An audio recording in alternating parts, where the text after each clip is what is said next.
Hello everyone, and welcome to my Days of Our Lives official. I hope everyone is having a wonderful day. Before we begin, please hit the subscribe button and give this video a thumbs up. Joy is driven to work by Alex, who picks her up outside the Brady pub. She acknowledges that she is really anxious since she received a text from Abe asking to speak with her, but she is unsure of the reason. She fears that he may fire her.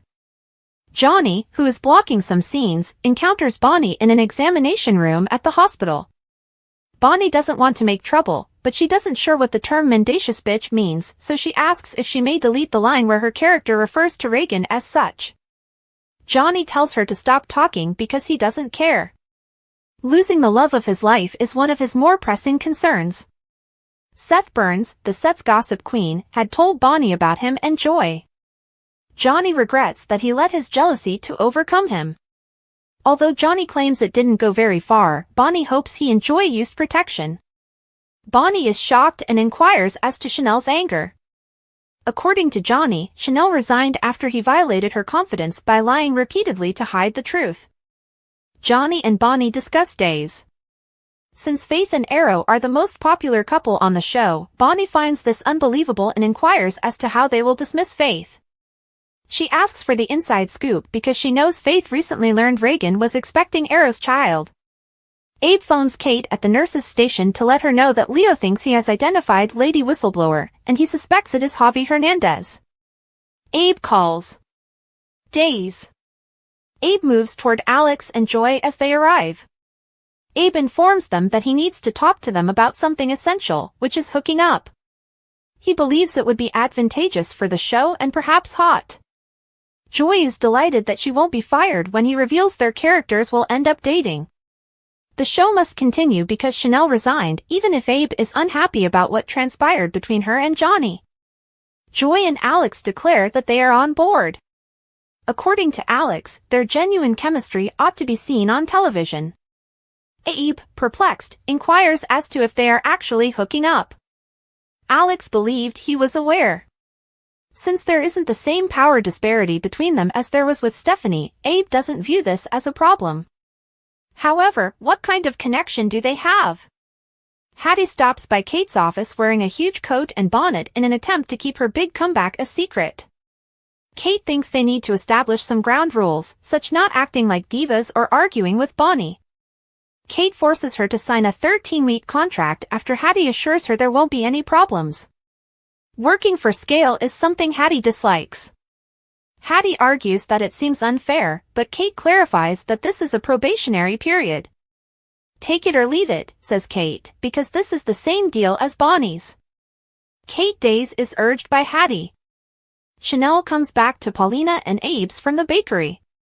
Paulina attempts to persuade her to stop giving up body and soul. Chanel declines because she finds it intolerable to see Johnny and Joy every day at work. Abe will need to return to Plan A, Paulina adds. When Chanel finds out they are killing Faith, she is horrified. For closure and to express gratitude to Abe and Kate for releasing her from her contract, Paulina advises that she go shoot her last scenes. Chanel accepts the task.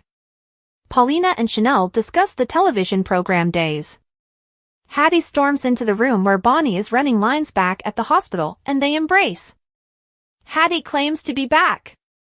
After Hattie enters, Kate hands them their scripts and instructs them to practice this scenario and see how it goes.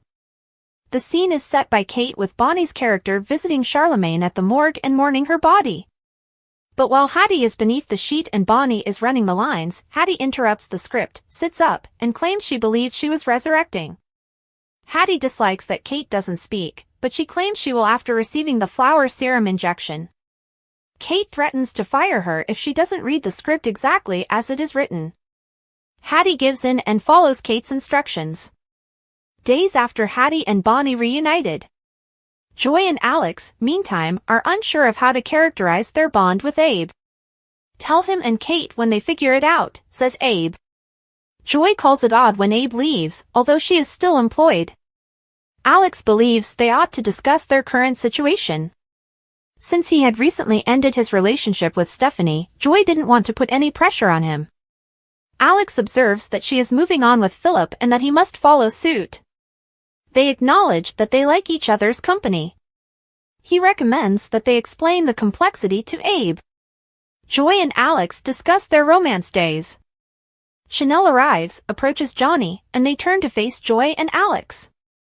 Joy comes over and says she believed Chanel had resigned.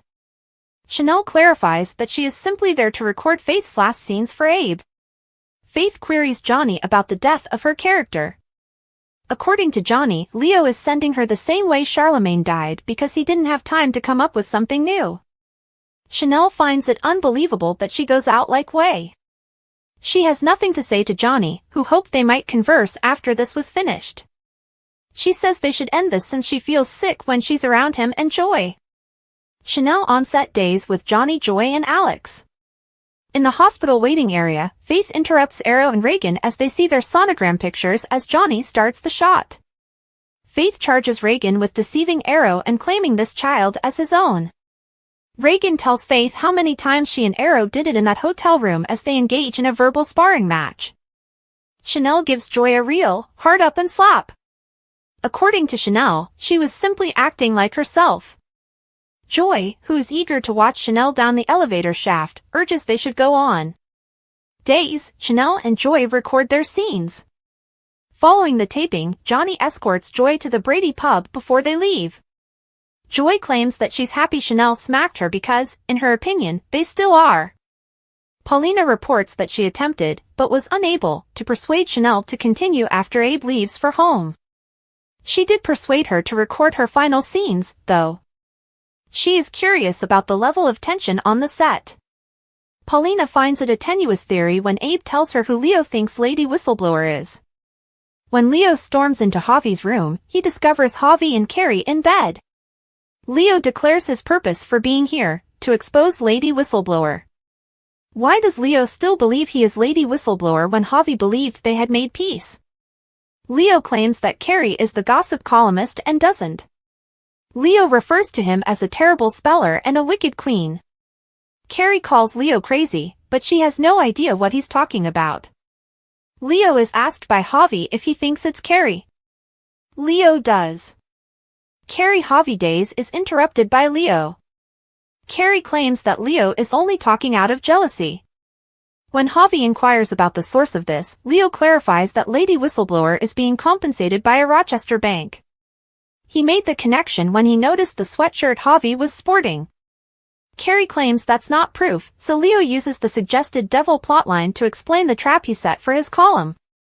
Javi and Carrie days. Carrie denies being a Lady Whistleblower when Javi asks him if he is.